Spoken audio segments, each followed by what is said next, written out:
자, 지금부터 이제 그 동결이냐, 11월 1일 날 연준에서 동결을 할 것이냐, 뭐 금리 이제 앞으로 어떻게 갈 것이냐, 거기에 따라 달러도 이제 올라가고 동결로 가게 되면은 이제 뭐 아주 기분 좋은, 뭐 이야기로 이렇게 가면서 주식도 12월 랠리를 갈 것이다. 랠리가 또 나오기 시작하고요.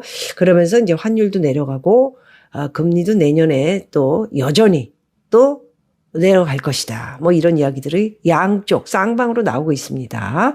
아무도 모릅니다. 저도 그렇고요. 예측을 하고는 있지만 제 예측이 맞을지 안 맞을지는 여러분 보셔야 되고요. 갑자기 이스라엘과 팔레스타인 전쟁이 났기 때문에 또 우리가 생각했던 생각과 경우가 좀 바뀌었습니다. 달러 가지고 계신 분들한테는 더 유리한 조건으로 만들어졌죠. 금리 동결 11월 1일 날 금리 동결로 갈 것이냐. 저는 11월에 한 번 더 올리는 거에 대해서 약간 발을 빼는 것으로 말씀드리겠습니다. 동결 가능성이 높다. 왜? 100% 금리 인상일 거라고 저는 생각을 했는데 11월 1일 날 지금 갑자기 전쟁이 터지면서 금리까지 올린다? 그러면서 채권이 4.8 이상이 됐는데 국채 5%까지 간다? 의미 없습니다. 금리 인상 의미가 없다고요. 국채가 5%가 넘어가는데 뭐 때문에 금리를 올리고 그럴 필요가 뭐가 있습니까? 이미 5%가 됐는데. 그래서 저는 만일에 이게 전쟁이 이스라엘과 팔레스타인 그리고 이란이 합류가 되면서 시리아, 요르단, 레바논, 이집트까지는 아니어도 확산이 되고 그 뒤로 이라크 뭐 개 같은 나라들 있지 않습니까? 아프가니스탄 이런 것도 전부 미국이 도와줬던 나라인데 이게 전부 IS, 알카에다 다 잔재들이 남아 있어요. 그렇기 때문에 그렇게 확산이 되게 되면 금리를 올리기는 힘들다라는 말씀을 드리고 대신에 뻥뻥 뛰는 거는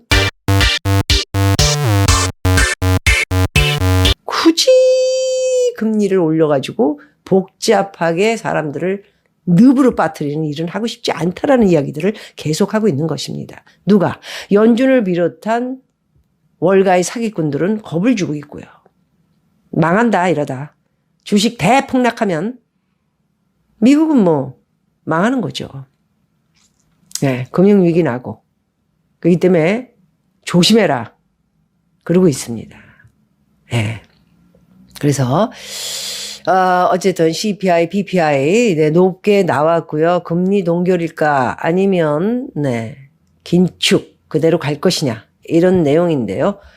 금리 인상은 안 되더라도 긴축에 대한 정책은 계속 유지를 할 것이다. 저는 그렇게 생각을 하고요.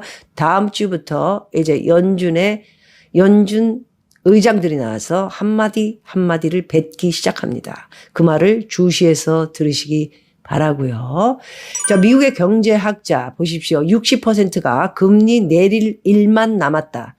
벌써부터 굉장히 이 정권과 함께 경제학자들 너도 나도 금리 내릴 일만 남았다. 연준. 그러면 물가는 못 잡겠죠. 물가를 못 잡죠. 전쟁이 나면 오일 쇼크까지는 제가 모르겠지만은 굉장히 높은 기름값을 우리는 치러야 될 것입니다. 그래서 잘 보고 어떤 말을 하고 있는지를 이해를 하시라. 이렇게 말씀드릴 수 있을 것 같습니다. 월스트리트저널은 올해 3분기 설문조사 결과를 공개했는데요. 1년 내 침체 이제 48% 줄었습니다. 경기 침체 48%밖에 없다. 1년여 만에 절반 이하로 떨어졌고요. 금융 혼란 진정이 됐고 노동시장의 수요가 뒷받침됐다. 응답자의 49%가 내년 2분기부터 금리 인하다. 2분기부터.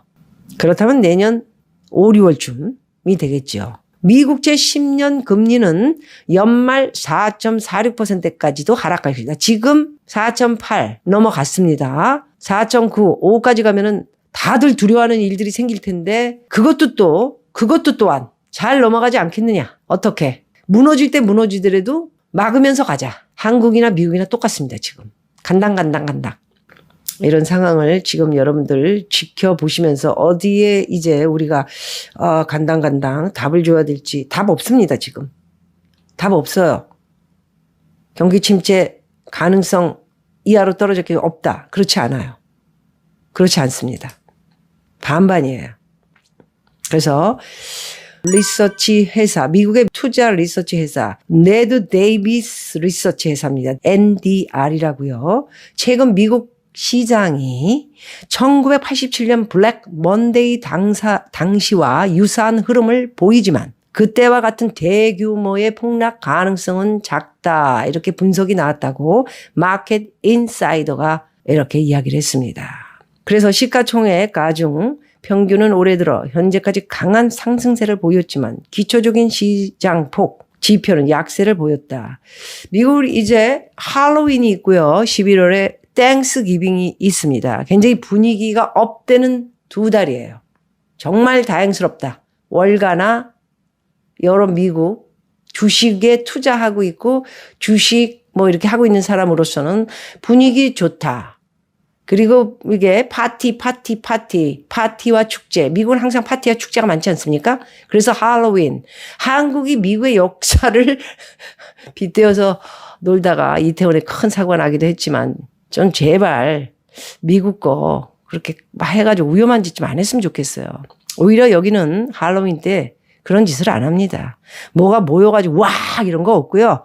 뭐 이렇게 사탕을 준다든가 할로윈 때는 호박 같은 거 무섭게 이렇게 해가지고 그림 그려놓고 밖에다가 막 이렇게 정원에다가 한 다음에 우리 집에 귀신 오지 말아라. 애들이 오면 사탕 같은 거 이렇게 주고 반가워하고 뭐 이런 어떤 그 친화적인 그런 행사인데 문화죠.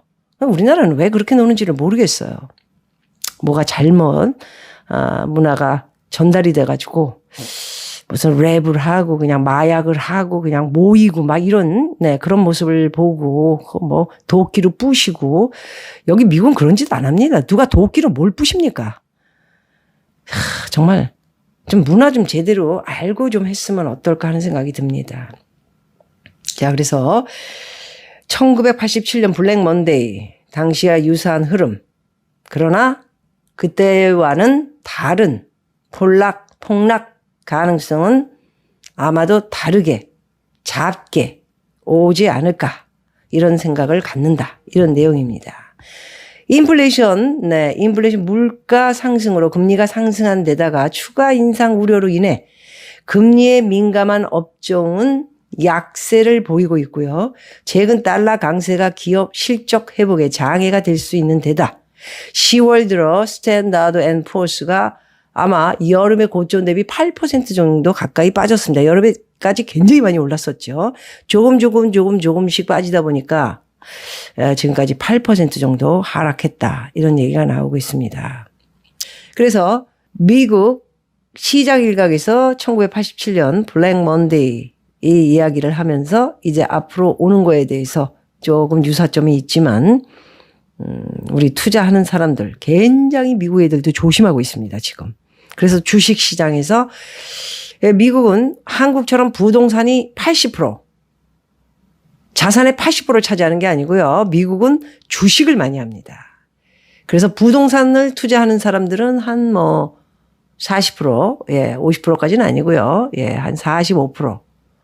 돈 많은 사람들이 가지고 있는 거죠. 그냥. 그랬다 많이 오르긴 했지만 젊은 친구들 그리고 이제 고만고만하게 40대, 50대까지도 주식을 굉장히 많이 투자하고요. 배당도 많이 받으면서 이제 그때그때 이렇게 쓰고요. 그다음에 나이가 들면 연금 타고요. 그러면서 그냥 쓰고 먹고 마시고 자고 이러면서 살아가는 게 미국 사람들이고요. 조금 더 자산을 크게 넓혀 가보고 싶다 하는 사람들은 부동산까지도 이렇게 손을 대는 그런 상황을 볼 수 있는데 주로 아시아 계열들이 부동산들을 많이들 하고요. 또 돈들을 벌고 물리기도 하고요. 주식보다는 부동산을 역시 좋아한다라는 걸 LA 가보면 알 수 있습니다. 그렇습니다. 그래서 블랙 먼데이 직전과 유사하니까 조심하라는 이야기 반에 비교해서 무슨 일이 크게 벌어진다 하더라도 옛날같이 폭락 가능성에 대한 것은 아마도 작지 않겠느냐. 반반의 이야기를 또 이렇게 오늘 저도 이런 기사를 타이틀로 걸 수밖에 없고요. 전쟁이 일어났기 때문에 상황을 주시해서 봐야 됩니다.